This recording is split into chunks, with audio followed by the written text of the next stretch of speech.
કંઈક ખૂણા ખચરામાં પડી રહેલા અને કંઈક વેડફાઈ ગયેલા હતા, તેમાંથી જેમ આપણે આ કણીને એક એક દાણો વણી લાવતા છે અને આપણા ઘરમાં મૂકતા છે, તે રીતે આપણને દાદાએ એકે એક જીવને ઓળખી ઓળખીને અહીંયા બેઠા કર્યા છે.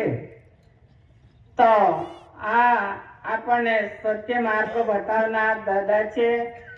એણે આપણને સત્ય માર્ગ બતાવ્યા છે. તે માર્ગ પકડીને આપણે રહેવાનો ખૂબ જ જરૂરી છે. એણે આપણને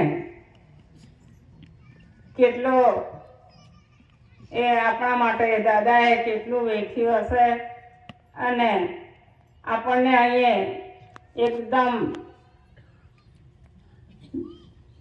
આપણે મહેનત વગરનો ને તસ્તી વગરનો એ દાદાએ આપણા માટે લાડુ બનાવીને મૂકી આપ્યો છે. તે આપણને ખાતા નહીં આવડતું, એટલો બધો આપણા માટે દાદાએ કર્યું છે. આખો વિશ્વમાં દાદાએ હાથ ફેરાવી લીધો છે અને આ વિશ્વ શાંતિ કરી છે. વિશ્વ શાંતિ કેમાં થાય છે? તો આપણને સર્જનહાર બાપે અહીંયા સુધી મોકલી આપ્યા છે અને આપણને મનુષ્ય રૂપ આપ્યું છે. એ મનુષ્ય રૂપ ફરી નહીં મળવાનો અને પ્રથમ અવતાર મળ્યો છે આપણને. એ અવતારને આપણે કઈ રીતે ટકાવવાનો હોય છે તે પણ દાદાએ આપણને રસ્તો બતાવ્યો છે. આપણે ક્યાંથી આવ્યા, આપણને બાબાએ કીધું આ જીવ હું પોતે ક્યાંથી આવ્યો વિચારી લેને. તું આપણને અત્યારે જ કીધું. તો આ જીવ, આ બોલનારો અને આ શરીર છે એ ક્યાંથી આવ્યો એ પણ દાદાએ બતાવ્યો છે. તો જેને આપણે ભાઈઓ 5 વર્ષોથી આ વ્યવહારમાં રહેતા છે અને આ વ્યવહારમાં આવીને બેસતા છે, તો જેને જેટલું કાંઈ ખ્યાલ હશે, આ વ્યવહારનો કાંઈક ભાન હશે, તો આપણે તો આટલો જીવન વિતાવ્યું છે, પણ આપણી પાછલી પેઢી છે એમને પણ બતાવજો. એમ બી કહેલું હતું દાદાએ, તો એને કેવી રીતે બતાવવાનું હોય તે પણ બતાવજો અને એમને પણ તાલીમ આપજો, એમ દાદાએ કહેલું. તો જેને જેટલું યાદ હશે, તો આપણા પાછલી પેઢી એટલે આ નાના બાળકો છે એ બચારા કાં લેવા જાહે અને કાં સંભળવા જાહે. એટલે આપણે જે આપણે યાદ રાખ્યું હશે, તો આ છોકરાઓને પણ આપણે બતાવવાનું ખૂબ જ જરૂરી છે. એટલે આપણને દાદાએ એમ કીધું છે, આપણે ક્યાંથી આવ્યા અને કોણે ઠારો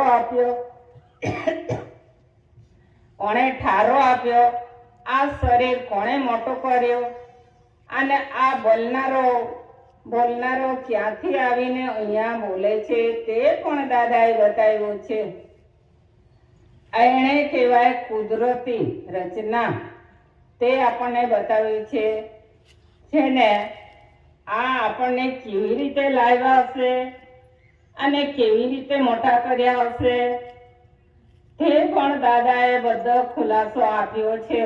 આખા વિશ્વમાં ખુલાસો આપી ચૂક્યો છે દાદા. એટલા માટે વિશ્વ પુકાર કર્યો છે દાદાને. કેમ કે આ ધરતીનો માલિક નથી, ધરતીનો માલિક નહીં ગણાય. આ ધરતી માતાનો વારસ કહેવાય દાદા, વારસ પુત્ર કહેવાય. અને આ આખા વિશ્વનો માલિક કહેવાય છે દાદા. એ લોકોએ જાહેર કર્યું છે વિશ્વનો માલિક છે દાદા. કેમક જાહેર કર્યું? એમ થોડું જાહેર કરાય. આ વિશ્વનો માલિક છે એમ થોડું જાહેર કરાય, એનો કાંઈક હિસાબ જોવું જોઈએ, એનો મહિમા જાણીને કેવું પડે. એમને એમ થોડો કે આ કેસરીસિંહ દાદા વિશ્વનો માલિક છે, એસી ભારત સરકાર છે એમ કહેતા છે, પણ એ આપણા શરીરમાં એક એક રૂવાટા છે, એ રૂવાટાનો પણ ગણીને હિસાબ આપ્યો છે દાદાએ. અને આપણા શરીરમાં લોહી, પાણી, હાડકું, ચામડું કેમાં ગોઠવાયું છે એ પણ ગણી બતાવ્યું છે દાદાએ. એટલા માટે દાદા વિશ્વનો માલિક જાહેર કર્યો છે. ને તો પછી એમને એમ કાંઈ કે અહીંયા નાટક કરવા દાદા નથી આવ્યા, અને કાંઈક આપણે કાંઈક છેતરવા માટે નથી આવ્યા દાદા. એ કાંઈક હિસાબ આપવા માટે આવેલા, તે હિસાબ આપી ચૂક્યો છે.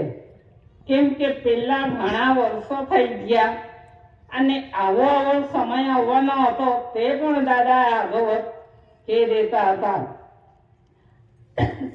તો ભાઈઓ, કુદરતી હવામાન ફરે છે એનો પણ હિસાબ આપે, એનો પણ ઓળખ આપતા હતા.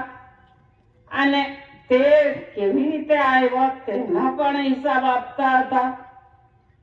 તે જ રીતે આ ધરતી માતા પર, આ બાપના બગીચામાં જે જીવ જંતુ આવ્યા છે, ઢોર ડાકર આવ્યા છે, મનુષ્ય અવતાર આવ્યા છે, એ પણ કેવી રીતે આવ્યા ને કયા રસ્તે આવ્યા તે રસ્તો પણ દાદાએ બતાવ્યો. તો ભાઈઓ, જે જોવાનો જાણવાનો આ મનુષ્ય અવતારમાં જ છે, અને આ બીજો અવતાર છે. પહેલો અવતાર આ કણી છે. આ કણી આ ધરતી માતા પર ઉતરી અને એની સાથે આ મનુષ્ય ઉતર્યો છે. કેમ કે તે જ રીતે આપણે પણ આવ્યા છે અને આપણે પણ એ છોકરો છોકરી પેદા કરતા છે. તો આ કણી અને જીવ આ મનુષ્ય સાથે આવતા છે. કેમ કે અહીંયા આવીને આ કણી એકલી રહેતે તો આ કણીને કોણ વ્યવસ્થા કરતે, આ કણીને કોણ ખાતે? તેથી કરીને આ ખોરાક અને આ મનુષ્ય સાથે મોકલ્યા છે સર્જનહાર બાપે. તો અત્યારે અમને તો ઘણા વર્ષો થઈ ગયા ત્યારથી દાદાએ કહેલું તો છે ને ભાઈઓ બહેનો, અહીંયા છે ને આ વિશ્વમાં, આ બગીચામાં દરેક મનુષ્ય છે, દરેક પ્રકારનો આ આપણે અવતાર લઈને આવ્યા છે. એક સમય આવશે તો બધાને એક સરખા કરી આપવા એમ દાદાએ કહેલું. તો ઘણા ખરા ભાઈઓ બહેનો એમ વિચારતા હતા કે નાના મોટાને કેવી રીતે સરખા કરશે, એમ એ લાગતું હતું.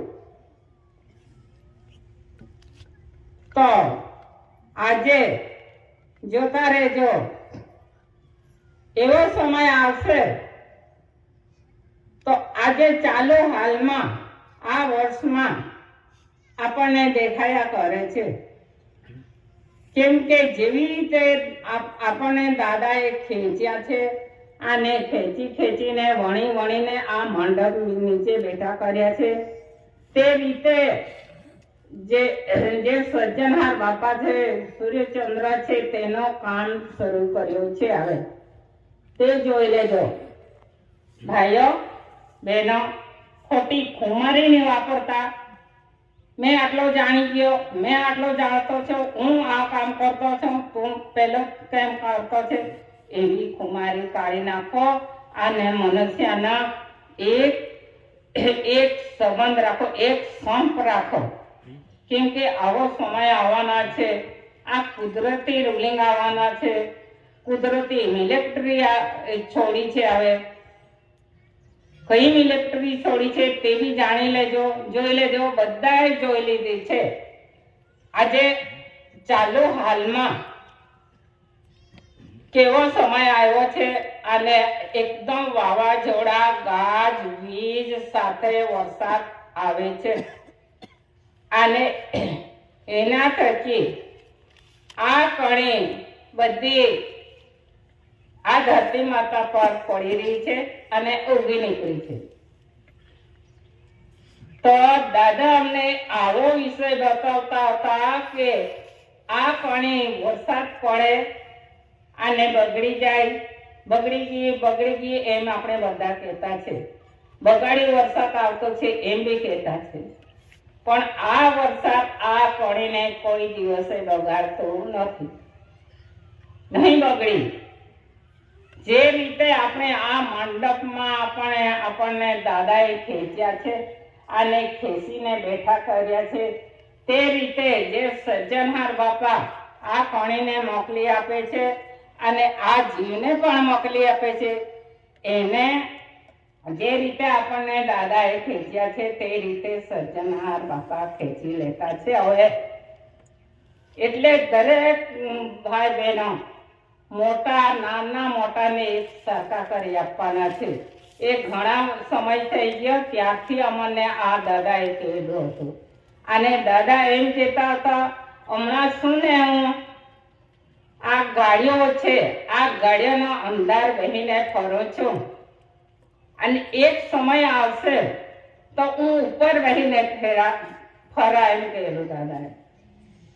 તો બીજા ઘણા ખરા ભાઈઓ બહેનો એમ જાણતા હતા કે દાદા એમ કે આ ગાડીનો અંદર ગાડીમાં બહીને ફરતો છે અને એક જ સમય આવે તો ગાડીનો ઉપર બહીને ફરે એમ જાણતા હતા.